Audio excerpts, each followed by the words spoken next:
We've tipped off game 2 here on the boys' side of things at the EBA All-American Camp.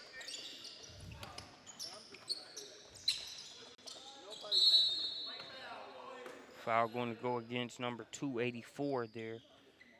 That's Josh Randolph.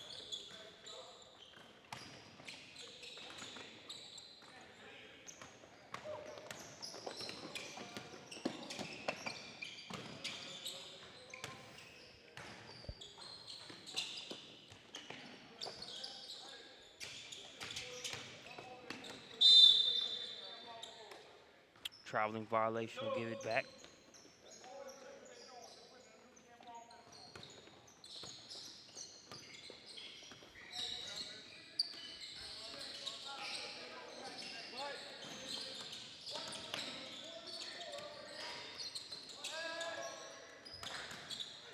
Cut, the pass is there. The finish stopped by the foul, so we'll have a trip to the line. Coming here for 2-5, that's Christian Williams.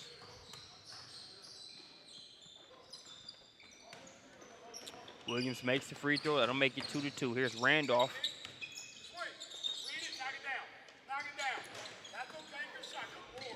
Randolph with the offensive board.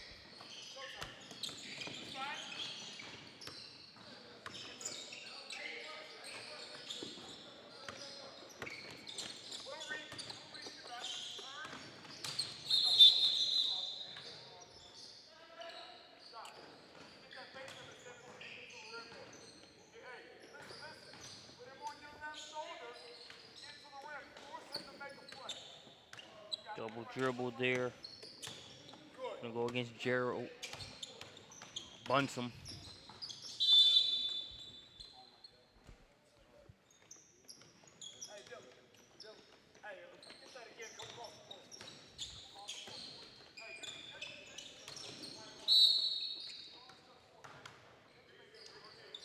Tell you one thing, Chris, either there's a little bit too much sloppiness on D, or there are a few too many whistles for a camp game setting. It's one of the two here. Which one would you describe it as? I'm probably not the right person to ask. I don't believe in fouls at all in any setting. In my mind, nothing is a foul. You just got to score through it, even if you get tackled. And I know it's not good basketball, but me and Jonathan Hemingway would probably differ a lot in that theory. Mid-range J knocked down there by Randolph.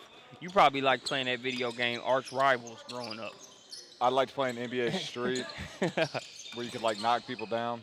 Right, you could dunk from like 40 feet. You know. Well, you know, the big thing I try to tell players in all seriousness, like in skill sessions, if you're playing at the collegiate level, right, if you're playing Division I level, they probably have an interior presence of 6'7", 6'8", 6'9". When you go to the rim, even if they foul you, the officials are automatically going to assume that you're just probably not good enough to score through them.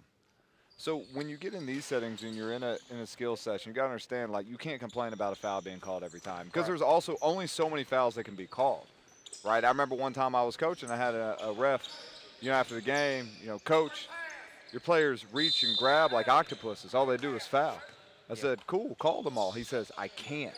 So that's the whole point then. Right. So, you know, but these players are going to understand you got to be able to finish through contact. Yep.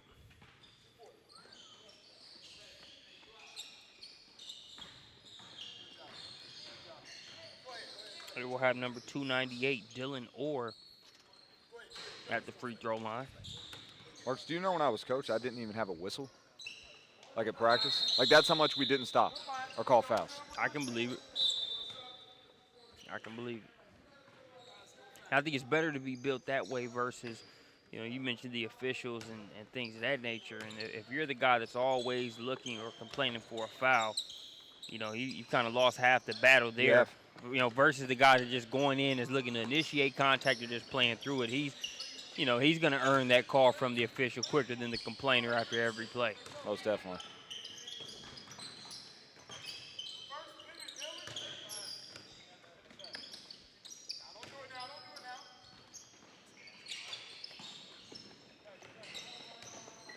Four to 4 ball game. You know, one of the things I noticed in Walter Reed Gilbert in high school is you saw Gerald Bunsom get that lay-in. He was a very good player when it comes to getting to the free throw line. But I can't really remember a time where I saw him ever complain to an official about a foul call. And there were some plays where he kind of sold more contact than was actually there. But because he really just went about his business and really complained to the officials, let his coach do that, he got a lot of the benefit of the doubt in some plays, just because of the type of player he is. I'm sure it's a lot of players that fit that, description. Yeah, very much so. And Mark, just for the listeners out there, where is he playing at now? He's playing at UConn. Oh, okay. And he was an All-American last year? McDonald's All-American. Okay, so in Jordan game, if I'm right? Jordan Brand Classic. Okay, so like when you're playing in the 2 top All-American games in the country and you're not complaining for fouls, that nobody else that's playing should be complaining about them. Great context right there. 6-4 ball game. I mean, that's a legitimate foul right there. I mean, but like you got to be able to. I mean, that's the thing you got to understand. You got to get up, you got to take your licks, and you got to keep on playing. Yep. Headed to the line here is number 251, Tremaine Davis.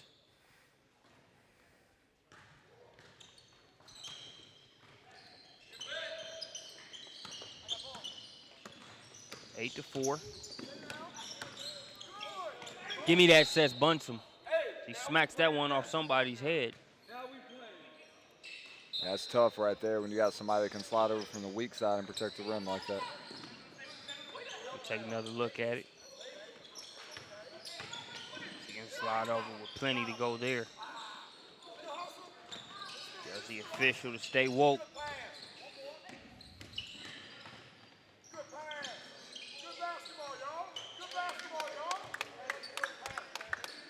It's amazing how, you look at the basketball having energy and just, being able to give your teammates put them in positions to score. When you see good ball movement like that and a good pass, the shot falling just always seems like a likely outcome. A couple blocks inside there for 279, John Stewart, versus when you're taking shots that you can get at any point in time, no pass threes, one pass threes.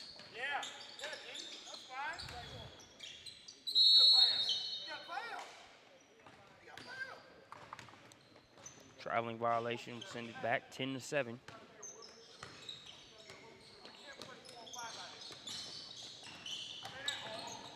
Oh, cookies. Scoop and score. That's 269. That's Miles Joseph. Bunsom attacking the glass. Bunsom attacking. And one. And you know what he didn't do that whole entire time? He wasn't complaining about getting a foul. He just stayed with on the offensive glass and gets the bucket. Just determined to finish that. Determined to finish it.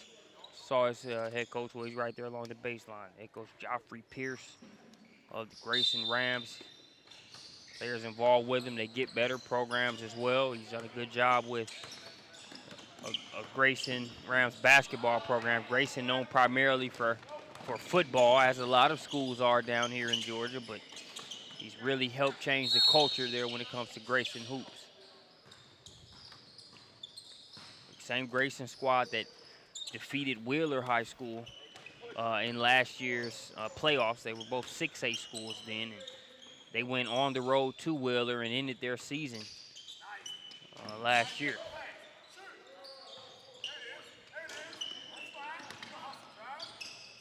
And that's one of those things when you take a special night and everybody's playing well, you can kind of do anything.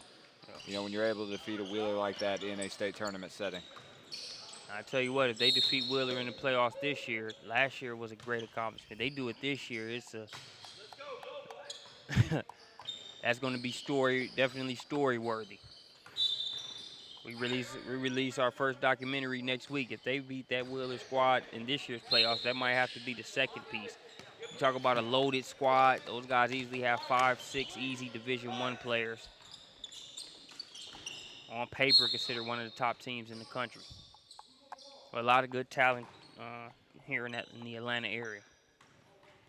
13-9. Team Black with the advantage as Brandon Clay joins us courtside. That's great defense. Look at that. We talked about competing. Jared Christian likes to talk about taking it personally. And I thought Gerald Buncombe did a good job on the other side of it. You see him with the basketball, making us work there for a second. We responded, bodying up. If nothing else, we're going to make you earn at the free throw line. We're not going to let you come right down the floor and expose us on the interior. Take it personal. Josh Randolph definitely doing that. He got the steal and the lay-in, and we were just talking pre-production. I'm not sure if Randolph has played a little football in his day, but if I were the coach, I'd be trying to get him out there. Hey, that boy's strong. What's interesting, I was talking with this high school coach this week, and one of the things we talked about with Josh, obviously, is his strength, his willingness to play hard. He's continuing. As you see him starting to take that mid-range jumper, continue to work on his perimeter skill, the ability and the willingness to score. Some of the stuff that we're talking with Dylan Orr about, honestly, in game, is being a willing scorer, being able to create, and then most importantly, being able to finish it once you do create. Bunsom has created a lot of opportunities. He's awesome. Without having any play called for him, he's just rebounding the ball and figuring it out from there. He goes hard, man. He goes hard. He makes you play hard because he's playing hard. He's made our team play harder, though he's on the opposing team. Here's Randolph. Randolph will push it ahead. Tough shot as Bunsen changes yet another shot. And hitting the high degree of difficulty bucket is Josh Lane. It's out of Hebron Christian.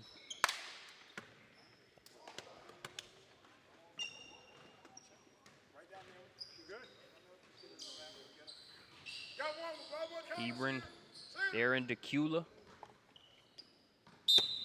Former EBA camper Kevon Tucker out of Decula High School there in that same area. He's getting ready for his freshman year there at Wofford, there in Spartanburg. He'll be a player to keep an eye on. See, he'll make noise in some tournament someday. You emphasize prior to the camp, just make the bucket. Make the bucket. That wasn't a pretty layup, but it counts as 2 points. Randolph gets his hand off on another one. Knocks it out of play. We're tied up at 15 apiece as we approach the 8-minute mark.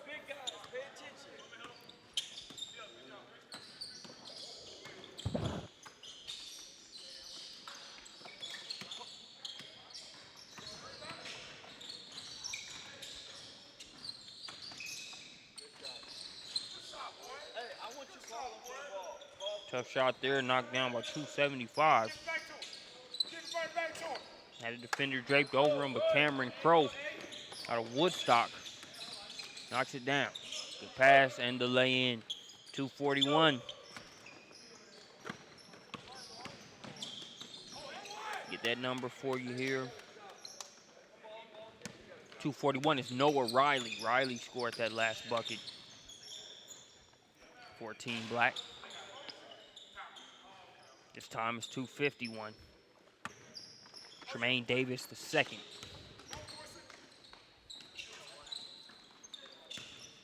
You want to get in a habit when you make a drive like that, just always want to put it off the glass. That way, if you do get hit inside, you always got a similar target if you're off balance. 3 from the top of the key, good for 265.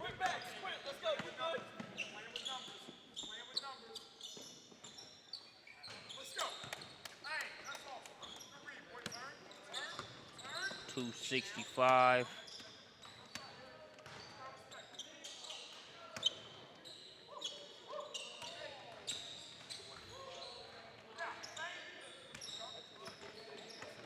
.265 is Christian Williams.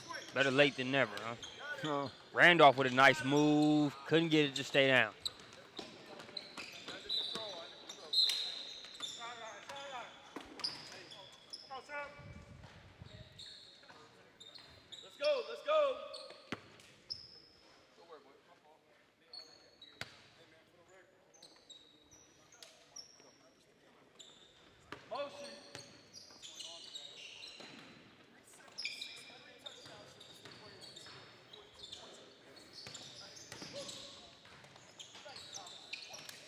Randolph skies for the rebound.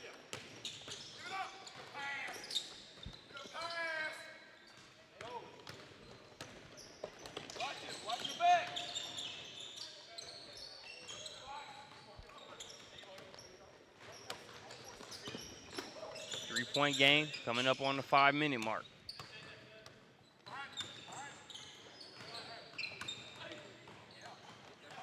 Take good use of his 2 steps. It's number 269.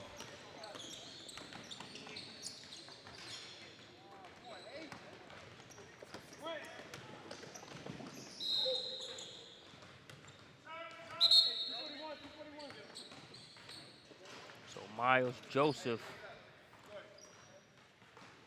with that nice finish. Joseph attending Parkview High School. Stepping through en route to that bucket.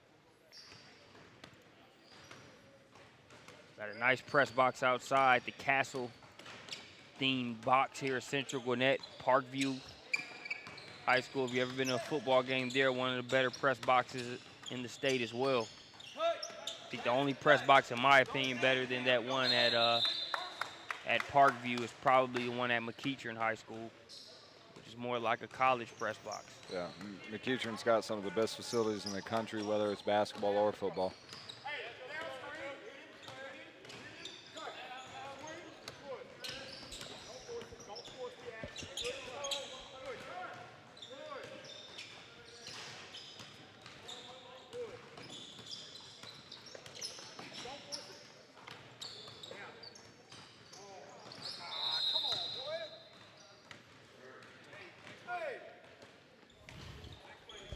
Coming up on the 4-minute mark, 2-point game.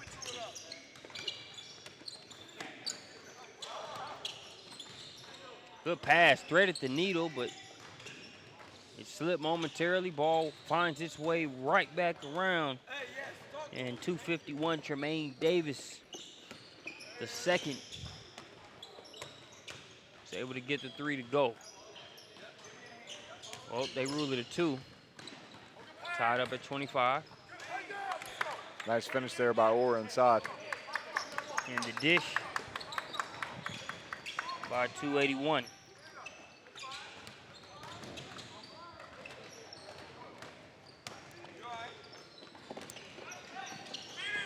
.281 is Bosco Noman.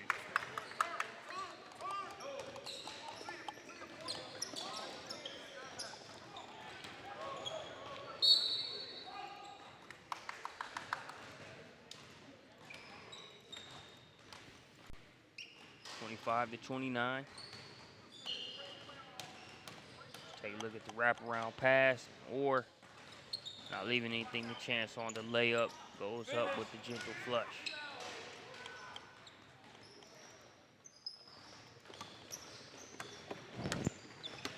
Tremaine Davis gets another bucket, this time inside the 3-point line.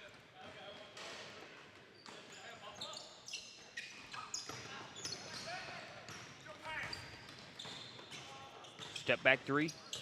Had a better look on the first opportunity.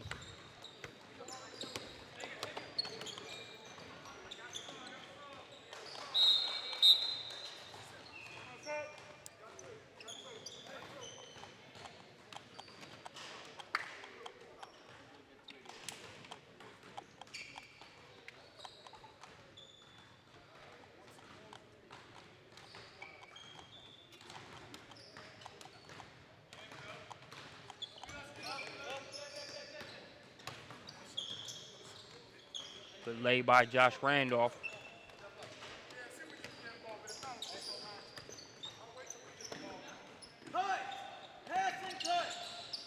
Inside the bunch from a power dribble. Misses the first, going after the second. Batted around, and Team White with the stop. Pass ahead by Randolph. And the flush by number 279. Teamwork making the dream work there for Team White. They make it 27-33. That's John Stewart. He's also a Hebron kid, right along with Lane.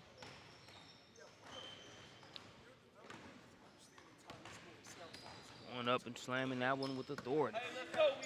We down 6. Let's go. Pass and cut. Do not stand.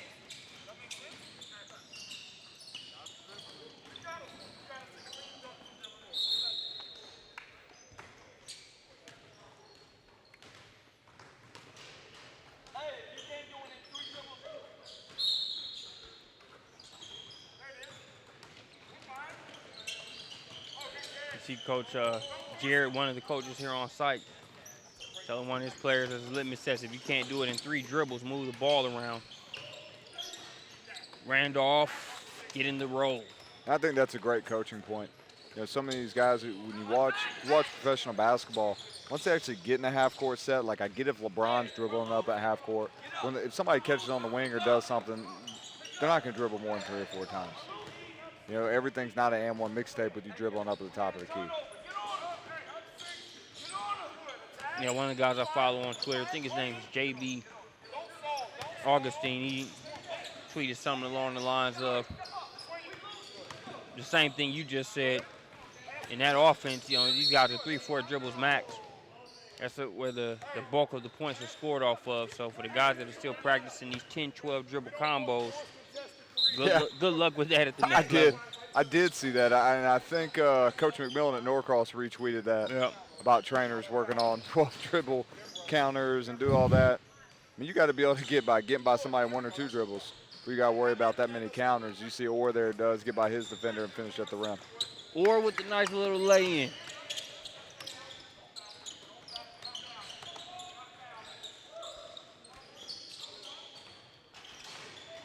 Munson, he wanted that rebound more than anyone, got to it.